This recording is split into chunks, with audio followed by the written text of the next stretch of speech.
In this story, we will see that how you can download TikTok videos without save option in just few steps. So let's dive in. Open TikTok and here we are in profile. We will click on this home section and here is our video. If you click on share, you can see that there is no download button here. Now to save or download it, simply we will click on this copy link option.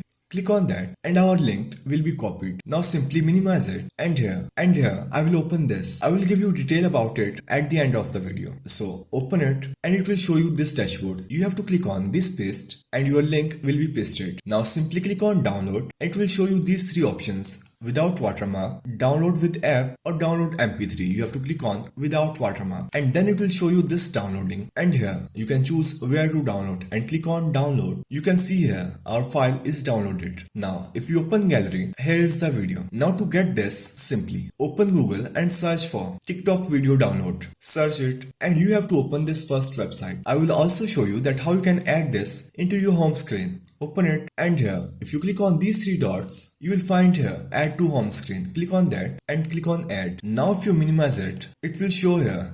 You can open it. So that's how you can download TikTok videos without save option in just few easy steps.